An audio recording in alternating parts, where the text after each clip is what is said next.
بسم الله الرحمن الرحيم.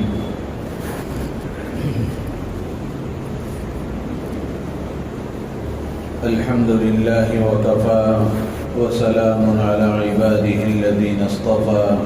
أما بعد، فأعوذ بالله من الشيطان الرجيم. بسم الله الرحمن الرحيم. الحمد لله رب العالمين الرحمن الرحيم مالك يوم الدين. إياك نعبد وإياك نستعين. اهدنا الصراط المستقيم صراط الذين أنعمت عليهم غير المغضوب عليهم ولا الضالين. آمين. صدق اللہ العظیم. محترم بزرگ و عزیز دوستوں، گزشتہ مجلس میں بسم اللہ الرحمن الرحیم میں 3 چیزوں کے بارے میں آپ حضرات کے سامنے گفتگو کی گئی تھی. ایک بسم اللہ کے با کے سلسلے میں، اور دوسرا اسم کے سلسلے میں، اور تیسرا لفظ اللہ کے سلسلے میں. اس میں اللہ تبارک و تعالی نے اپنے 3 نام ذکر فرمائے ہیں. ایک لفظ اللہ ہے، اور ایک لفظ الرحمن ہے، اور ایک لفظ الرحیم ہے. تو ان میں لفظ اللہ کے بارے میں یہ بتایا گیا تھا کہ یہ لفظ اللہ اللہ کے تمام ناموں کا سردار ہے. اللہ تعالیٰ کے صفاتی نام بہت سارے ہیں. یہ نام اللہ کا ذاتی ہے، اصلی ہے. صفاتی نام کے بارے میں لکھا ہے کہ اللہ کے صفاتی نام 4000 ہیں، اور بعض نے لکھا ہے کہ 5000 ہیں.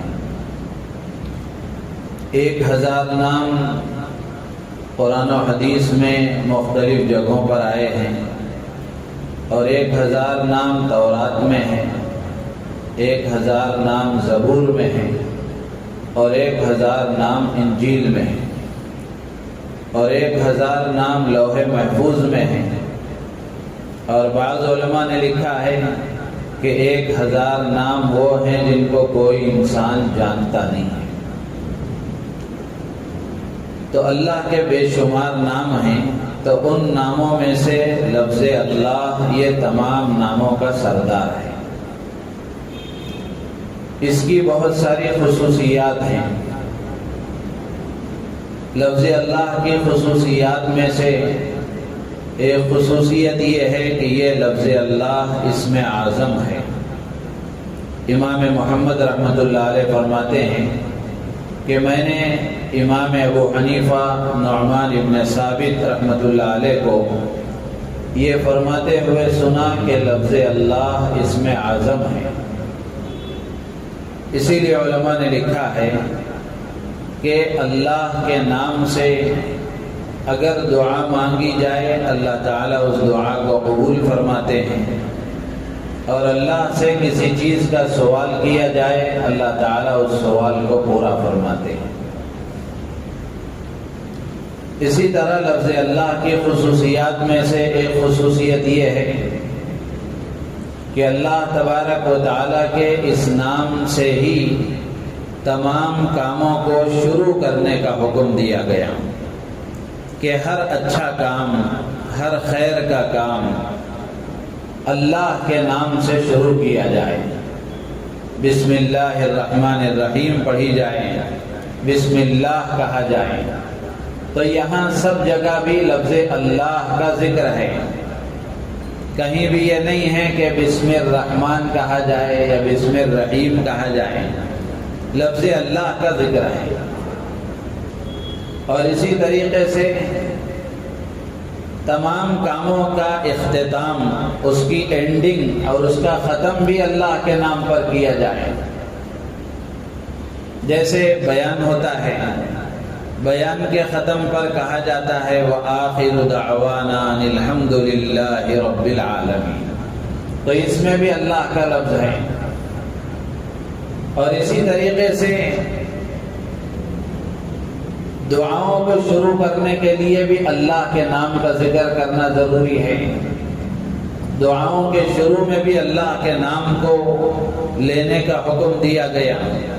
ہم دعا کرتے ہیں اللہم ربنا آتنا فی الدنیا، یا اللہم لک الحمد و لک الشکر، اللہم اغفر لنا وارحمنا، تو ان سب دعاؤں میں بھی اللہ کے لفظ کا ذکر ہے۔ اسی طرح نماز شروع ہوتی ہے تو اللہ ہی کے نام کے ساتھ اللہ اکبر کہہ کر نماز شروع کی جاتی ہے، اور نماز مکمل ہوتی ہے، نماز کا اختتام ہوتا ہے وہ بھی اللہ کے نام پر، السلام علیکم ورحمۃ اللہ، اللہ کے نام پر نماز کا اختتام ہوتا ہے۔ اسی طریقے سے لفظ اللہ کی خصوصیات میں سے ایک خصوصیت یہ بھی ہے کہ اللہ میں 4 حرف ہیں، ایک الف، دوسرا لام، تیسرا بھی لام اور چوتھا ہا، یہ 4 لفظ ہیں۔ لفظ اللہ کی خصوصیت یہ ہے کہ ان حرفوں میں سے آپ ایک ایک حرف کم کرتے جائیں تب بھی حرفوں کو کم کرنے کے باوجود بھی اس کے معنی میں کوئی تبدیلی نہیں آئے گی۔ اللہ کی ذات پر ہی یہ دلالت کرے گا، اس سے اللہ ہی کی ذات مراد ہوگی۔ حرف کو کم کرنے کی وجہ سے اس کے معنی میں کوئی فرق نہیں آئے گا۔ ہمارے جو نام ہیں، ہم اپنے ناموں میں دیکھ لیں، جیسے میرا نام ہے اشرف، اس میں سے اگر آپ الف کو ہٹا دیں گے تو پھر یہ شرف ہو جائے گا، وہ میرے نام کا حصہ نہیں بنے گا، وہ میری ذات پر دلالت نہیں کرے گا، اس سے میں مراد نہیں ہوں گا۔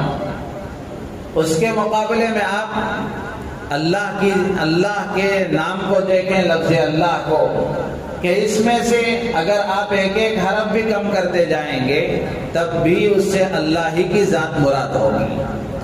جیسے اللہ میں سب سے پہلا لفظ ہے الف، آپ الف کو ہٹائیں گے تو یہ للہ ہو جائے گا، اور قرآن پاک میں للہ بھی اللہ ہی کی ذات کے لیے استعمال ہوا ہے۔ قرآن میں ہے للہ ما فی السماوات و ما فی الارض، جو کچھ آسمانوں میں ہے، جو کچھ زمین میں ہے، وہ سب اللہ ہی کا ہے۔ وَلِلَّهِ جُنُودُ السَّمَاوَاتِ وَالْأَرْضِ، آسمانوں اور زمین میں اللہ کے بے شمار لشکر ہیں، اللہ کی فوجیں ہیں اور اللہ کے سپاہی ہیں۔ تو الف کو ہٹا دیں گے تب بھی اللہ کی ذات پر دلالت کرے گا۔ اور دوسرا حرف ہے لام، اس کو اگر آپ ہٹا دیں گے تو پھر بچے گا لہو، الف بھی ہٹ گیا اور لام بھی ہٹ گیا، تو ایک لام اور ایک ہا بچا ہے، تو یہ لہو ہے۔ قرآن پاک میں یہ بھی اللہ کی ذات کے لیے استعمال ہوا ہے۔ قرآن میں اللہ تعالیٰ فرماتے ہیں لہو مقالید السماوات والارض، آسمانوں اور زمین کی چابیاں اللہ ہی کے پاس ہیں، اس کے خزانے اللہ ہی کے ہیں۔ آپ یہ لام کو بھی ہٹا دیں، الف کو اور دونوں لام کو، تینوں کو بھی ہٹا دیں تو ہا بچا ہے۔ یہ ہا بھی اللہ کے نام کے لیے استعمال ہوا ہے۔ جیسے مشہور سورت ہے سورہ اخلاص، جس کو تقریباً ہر مسلمان جانتا ہے، پڑھتا ہے، قل هو اللہ احد۔ اس میں جو ہوا ہے، 2 لفظ ہیں اس میں، ایک ہا ہے اور ایک واو ہے۔ علماء نے لکھا ہے کہ اس میں جو پہلا لفظ ہے ہو، ہا، یہ اللہ کی ذات پر دلالت کرتا ہے، جو واو ہے وہ زائد ہے۔ تو بتانا مقصود یہ ہے کہ لفظ اللہ کی خصوصیت یہ ہے کہ لفظ اللہ کے اگر آپ ایک ایک حرف کو کم کرتے جائیں گے تب بھی اس کے معنی میں کوئی تبدیلی نہیں آئے گی، اللہ کی ذات ہی اس سے مراد ہوگی، کوئی اور معنی اس سے مراد نہیں ہوگا۔ اسی طرح ایک بات اس سلسلے میں یہ بھی ہے کہ بعض لوگ یہ کہہ دیتے ہیں کہ اللہ کے لیے خدا کا لفظ استعمال کرنا کیسا ہے، اللہ کو خدا کہہ سکتے ہیں یا نہیں کہہ سکتے؟ بعض لوگ کہتے ہیں نہیں کہنا چاہیے، جبکہ امام رازی رحمۃ اللہ علیہ نے بڑی تحقیق کے ساتھ لکھا ہے کہ خدا یہ فارسی زبان کا لفظ ہے اور اللہ جو ہے یہ سریانی زبان کا لفظ ہے۔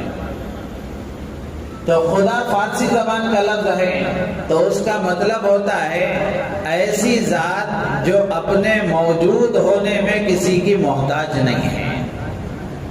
اس میں دو لفظ ہیں خدا میں، ایک ہے خود اور ایک ہے خدا۔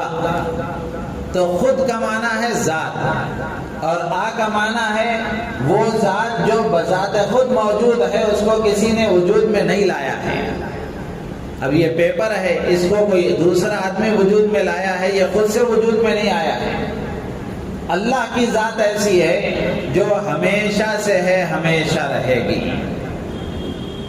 تو اس لیے ایک بات یہ بھی ذہن میں رکھیں کہ خدا کے لفظ کا استعمال اللہ کے لیے جائز ہے، کر سکتے ہیں، غلط نہیں ہے، اس کے معنی میں کوئی خرابی نہیں ہے، بلکہ خدا کے معنی بھی وہی ہیں کہ ایسی ذات جو خود سے موجود ہے، اپنے موجود ہونے میں کسی کی محتاج نہیں ہے، ہمیشہ سے ہے، ہمیشہ رہے گی۔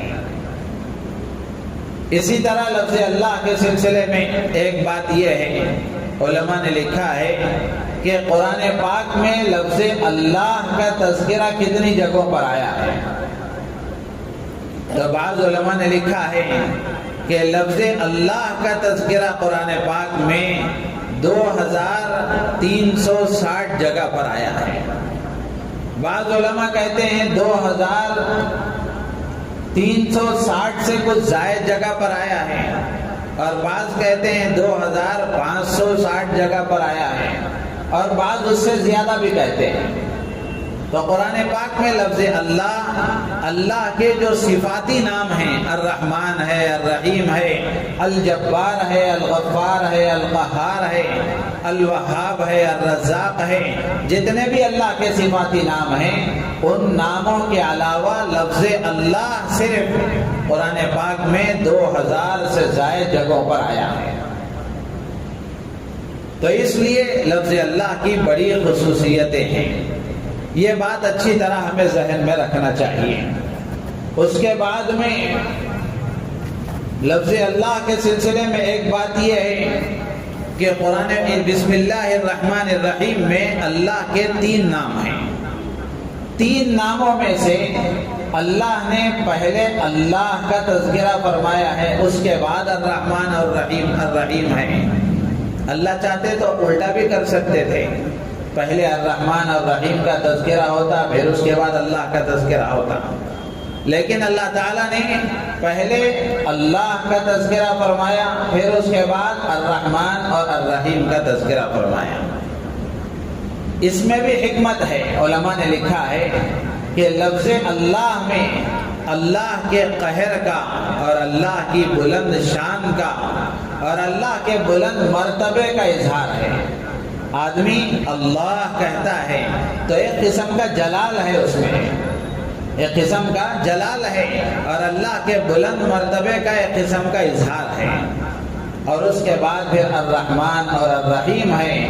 تو یہ اللہ کے بعد میں الرحمن اور الرحیم کا لفظ لا کر اللہ تبارک و تعالیٰ گویا یہ بتانا چاہتے ہیں کہ اللہ کی رحمت اللہ کے غصے پر بڑھی ہوئی ہے، یعنی اللہ کے غصے سے زیادہ اللہ کی رحمت ہے، اور اللہ تبارک و تعالیٰ بہت زیادہ رحم کرنے والے، بہت زیادہ رحمت کے ساتھ رحمت کا معاملہ کرنے والے ہیں۔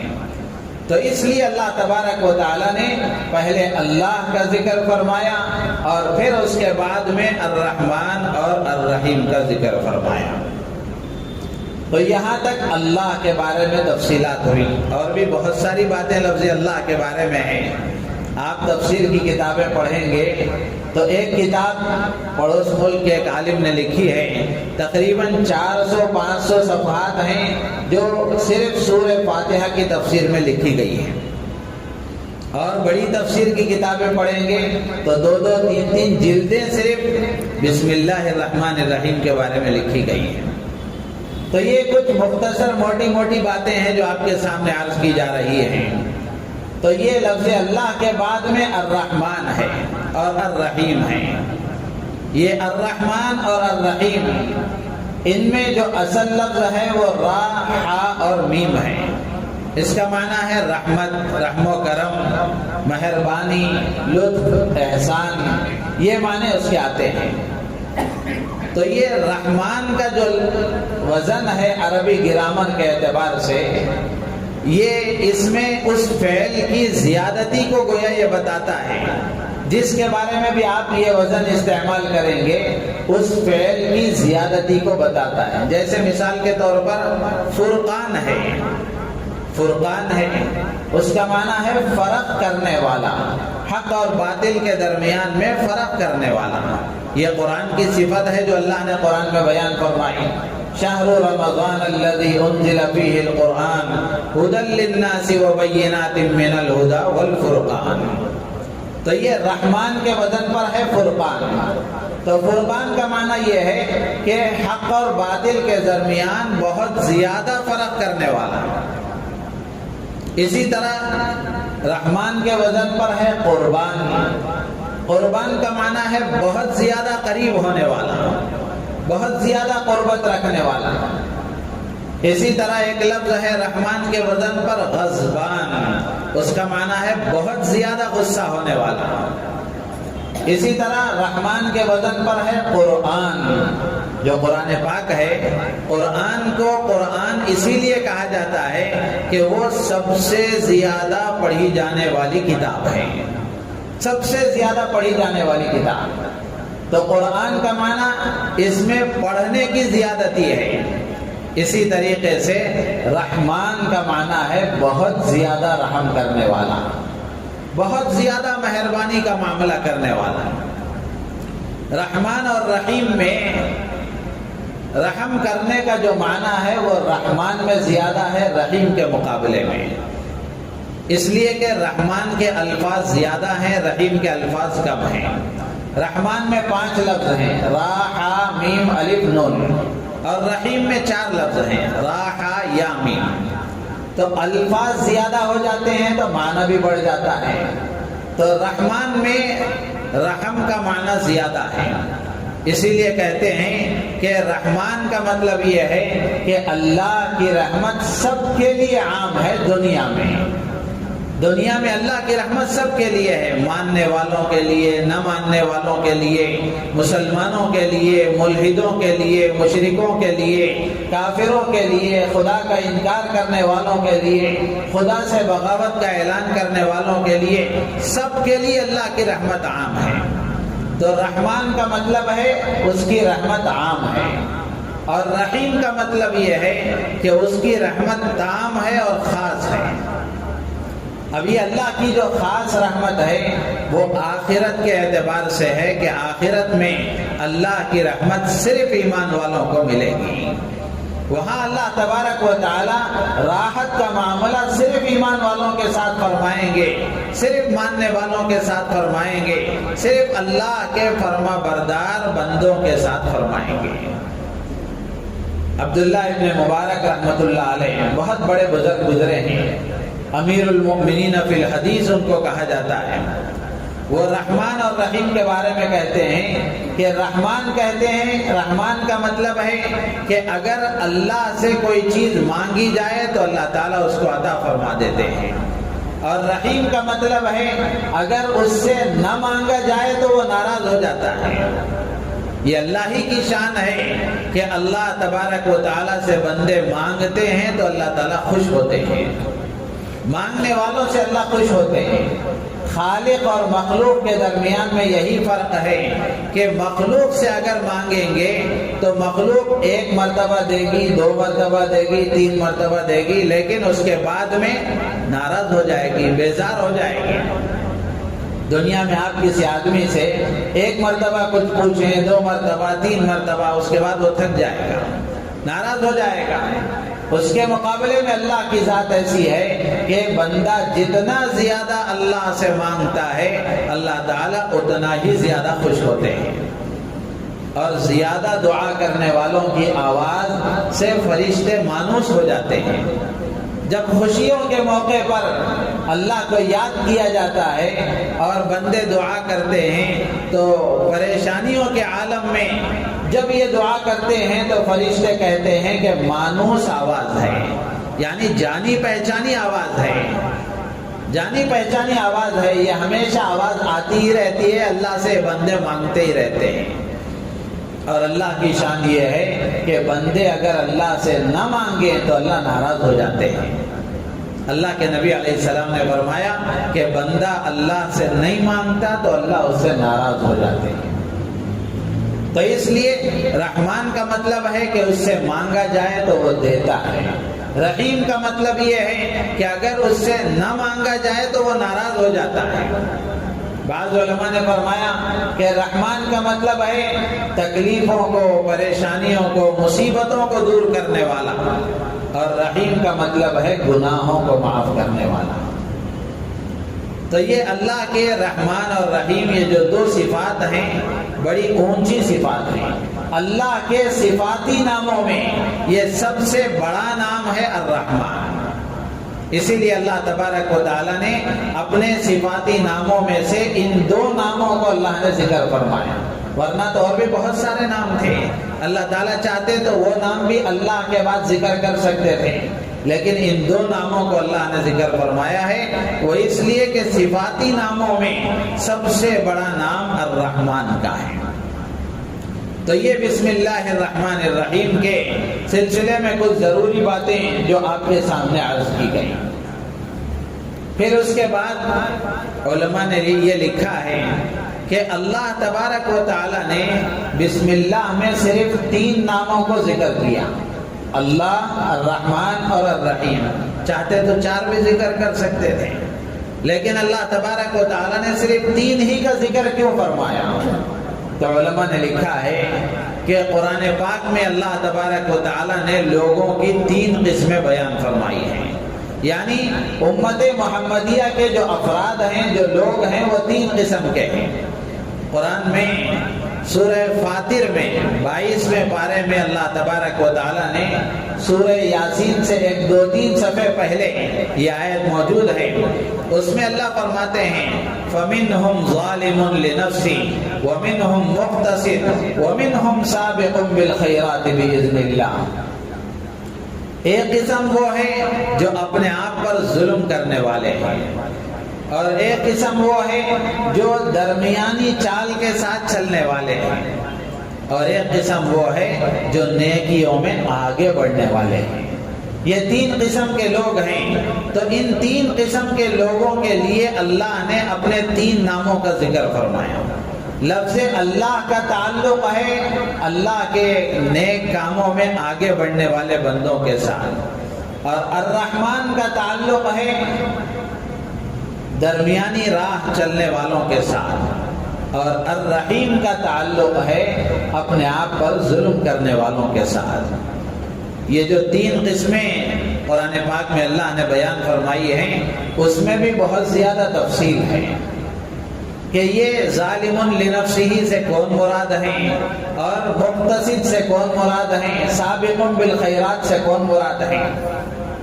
تو علماء نے لکھا ہے کہ ظالم لنفسی، اپنے آپ پر ظلم کرنے والوں سے مراد وہ ہے جو واجبات کے ادا کرنے میں، فرائض کے ادا کرنے میں کوتاہی کرتے ہیں اور حرام کاموں کا ارتکاب کرتے ہیں، یہ اپنے آپ پر ظلم کرنے والے۔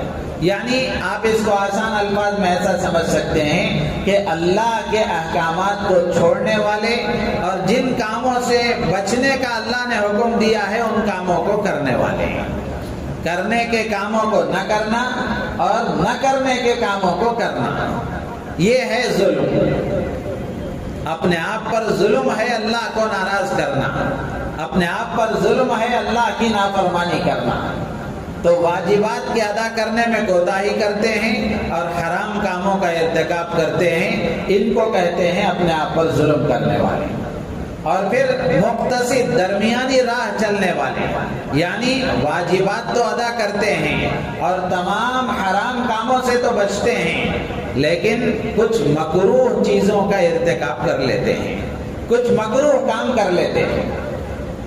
اور تیسری قسم ہے سابق بالخیرات باذن اللہ، یہ ہر اللہ کے حکم کو ادا کرنے والے، تمام واجبات کو ادا کرنے والے، ہر طرح کی مکروہات سے محرمات سے بچنے والے اور ہر طرح کی اللہ کی نافرمانی سے بچنے والے۔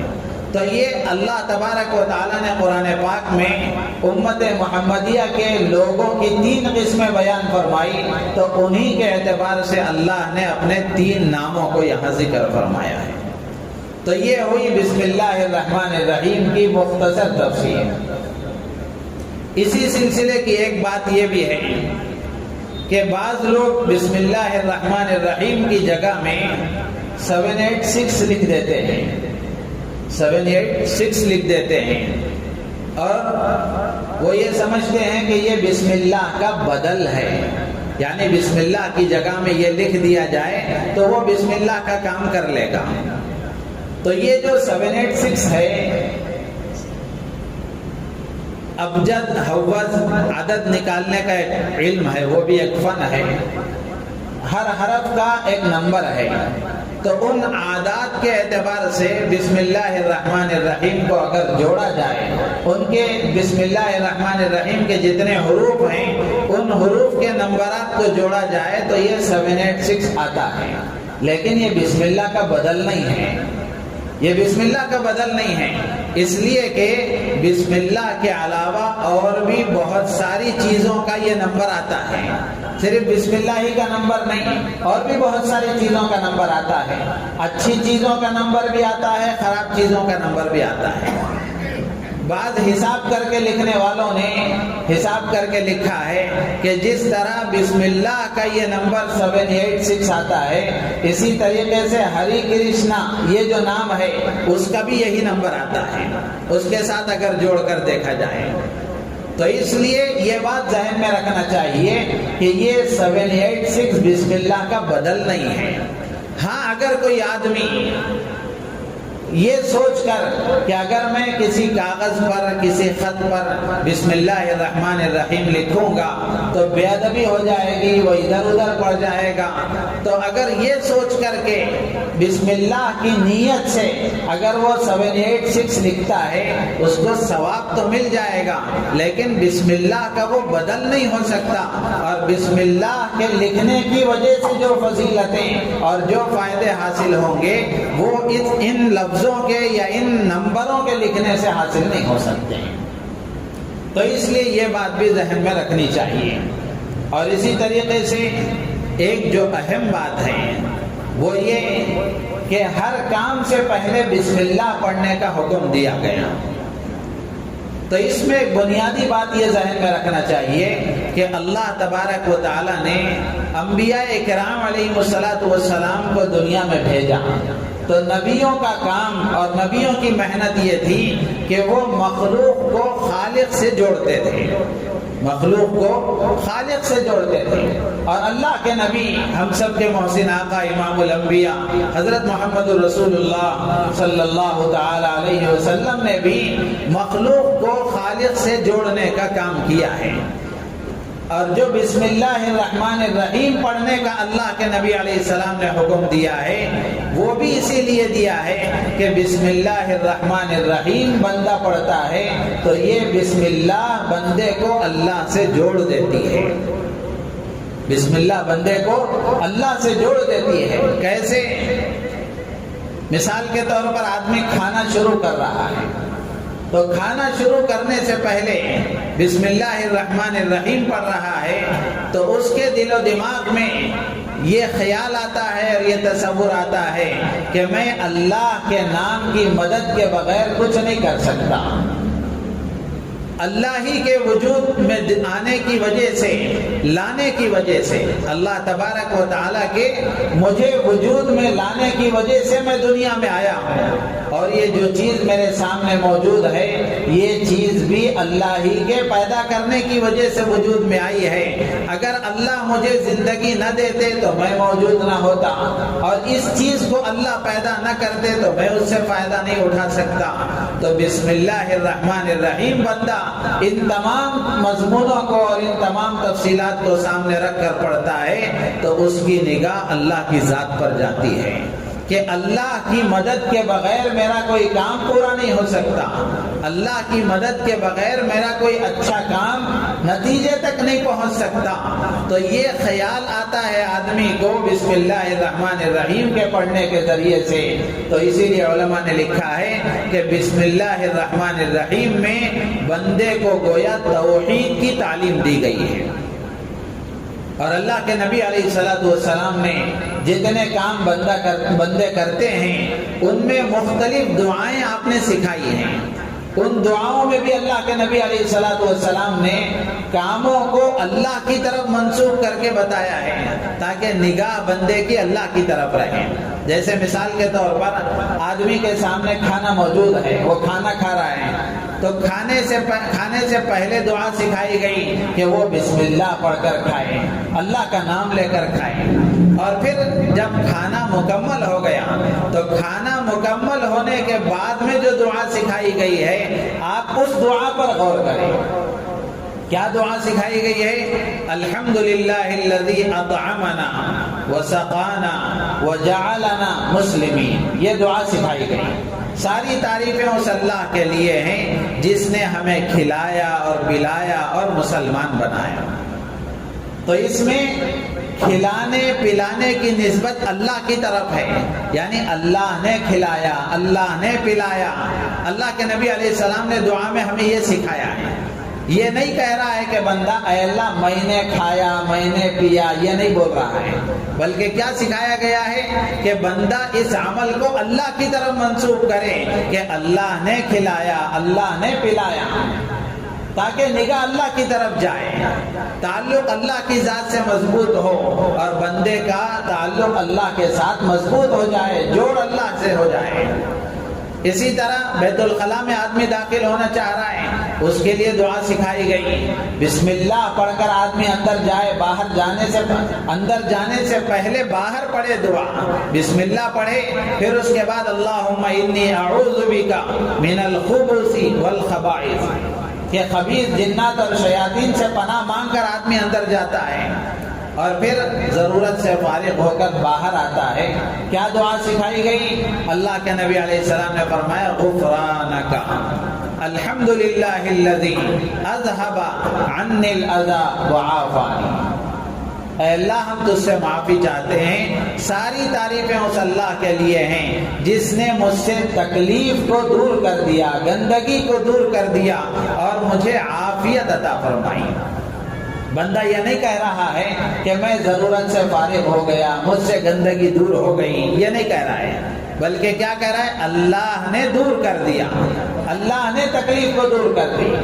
تو یہ ہر جگہ پر بھی اللہ کے نام کے لینے کا اور بسم اللہ کے پڑھنے کا جو حکم دیا گیا، اس میں گویا توحید کی تعلیم دی گئی کہ ہر حال میں ہر لمحہ بندے کے دل و دماغ میں یہ بسا رہے کہ اللہ ہی کے کرنے سے سب کچھ ہوتا ہے اور اللہ ہی کرتا دھرتا ہے اور اللہ تبارک و تعالی ہی کے حکم سے سارے کام ہوتے ہیں۔ یہ آدمی کے دل و دماغ میں آئے، اس لیے ہر کام سے پہلے بسم اللہ پڑھنے کا حکم دیا گیا، ورنہ پھر آدمی کے اندر غرور آ جائے گا، تکبر آ جائے گا کہ یہ میرے کرنے سے ہوا ہے، مجھ سے ہوا ہے، میں کر لوں گا۔ بسم اللہ پڑھتا ہے تو بسم اللہ پڑھ کر کام شروع کرتا ہے تو اس سے آدمی کا دماغ ٹھیک ہو جاتا ہے کہ اس میں میرا کوئی کمال نہیں ہے، اللہ کی مدد سے یہ کام میں کر رہا ہوں۔ اسی طریقے سے بسم اللہ کے بہت سارے خواص اور اس کی خاصیتیں، اس کے فائدے حضرت مفتی شفیع صاحب رحمۃ اللہ علیہ نے تحریر فرمائے ہیں۔ 2-4 باتیں عرض کر کے اپنی بات ختم کروں گا کہ بسم اللہ الرحمن الرحیم کا وظیفہ الگ الگ تعداد ہے، الگ الگ تعداد میں اگر اس کو پڑھا جائے تو اس کا کیا فائدہ ہوتا ہے، مختلف فائدے ہیں۔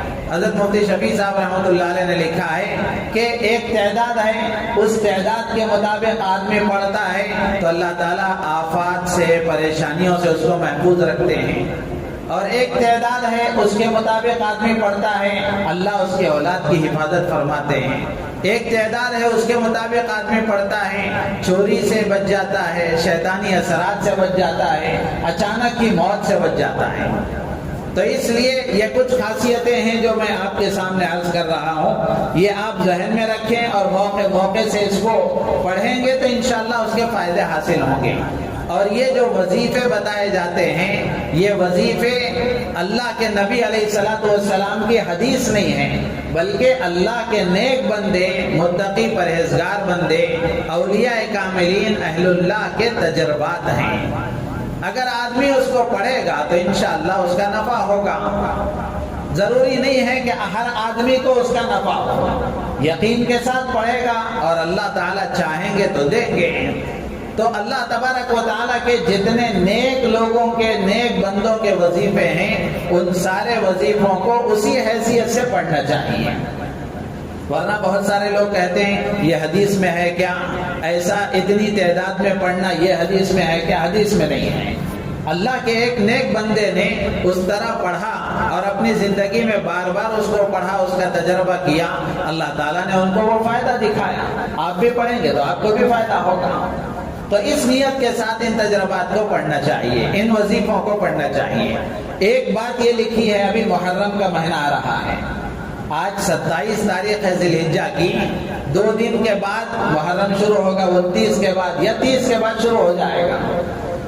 تو حضرت مفتی شفیع صاحب رحمۃ اللہ علیہ نے لکھا ہے کہ جو آدمی محرم کی 1 تاریخ کو 113 مرتبہ بسم اللہ الرحمن الرحیم کسی کاغذ پر پورا بسم اللہ الرحمن الرحیم لکھنا چاہیے، 113 مرتبہ کسی کاغذ پر لکھ کر اپنے پاس رکھ لیتا ہے تو اللہ تبارک و تعالی آفات سے، بلیات سے، آفتوں سے، پریشانیوں سے، مصیبتوں سے اللہ اس کو محفوظ رکھتے ہیں۔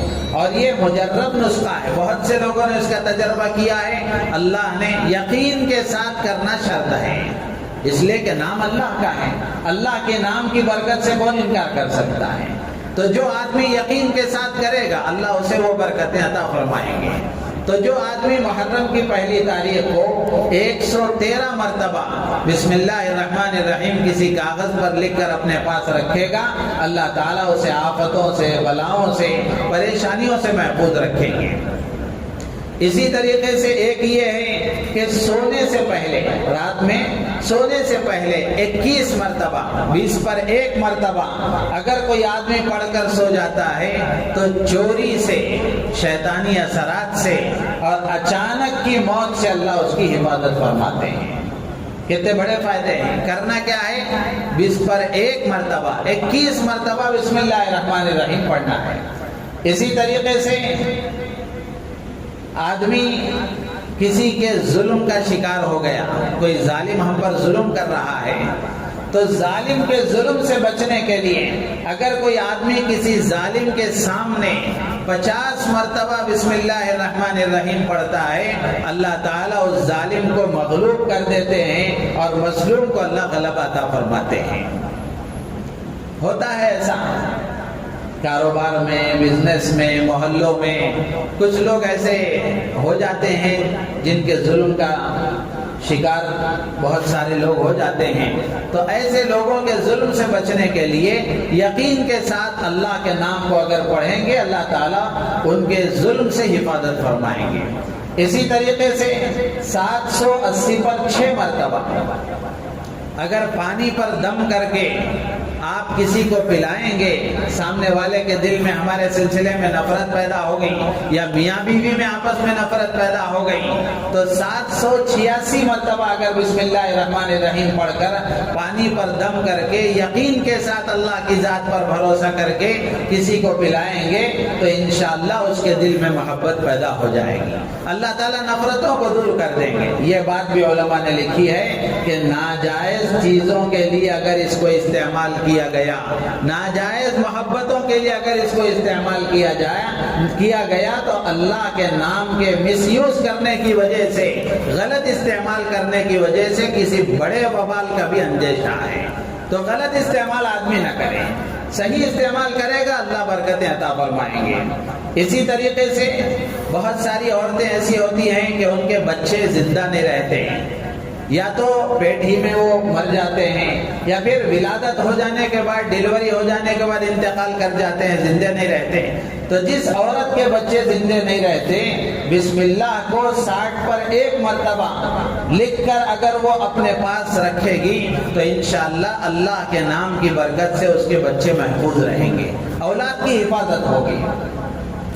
اسی طرح بہت سارے لوگ سر کے درد کا شکار ہوتے ہیں، بہت سارے علاج کرانے کے باوجود بھی وہ سر کا درد نہیں جاتا، تو ایسے لوگوں کے لیے یہ وظیفہ ہے کہ 21 مرتبہ لکھ کر گلے میں یا سر پر اگر اس کو باندھ لیا جائے تو اللہ کے نام کی برکت سے سر کا درد ختم ہو جائے گا۔ یہی بات پھر یاد رکھیں، یقین کے ساتھ کرنا شرط ہے، یقین آزمانے کی نیت سے نہیں، میں یہ کروں گا اللہ کے نام کی برکت سے انشاءاللہ میری یہ تکلیف دور ہوگی، یہ سمجھ کر کریں گے تو اللہ دور کریں گے۔ اسی طریقے سے 780 پر 6 مرتبہ 786 ہے نا، تو 780 پر 6 مرتبہ اگر اس کو پانی پر دم کر کے طلوع آفتاب کے وقت یعنی صبح سویرے اگر اس کو پیا جائے تو اللہ تعالی حافظہ مضبوط کر دیتے ہیں، ذہنی کمزوری کو اللہ دور کر دیتے ہیں، قوت حافظہ اللہ ان کا بڑھا دیتے ہیں۔ تو یہ کچھ خاصیتیں ہیں جو لکھی گئی ہیں، یہ تجربات ہیں اللہ کے نیک بندوں کے، انہوں نے کیا تو ان کو یہ فائدہ ہوا، تو انہوں نے اللہ کے بندوں کے سامنے اس کو پیش کیا ہے کہ اگر آپ بھی کریں گے تو آپ کو بھی فائدہ ہوگا۔ اللہ تعالیٰ سے دعا ہے اللہ تعالیٰ ہم سب کو ان باتوں پر عمل کی توفیق عطا فرمائے، اللہ کے نام کی برکتوں سے اللہ تعالیٰ ہم سب کو مالا مال فرمائے، قرآن پاک کو سیکھنے، سمجھنے، پڑھنے کی اللہ ہمیں توفیق عطا فرمائے۔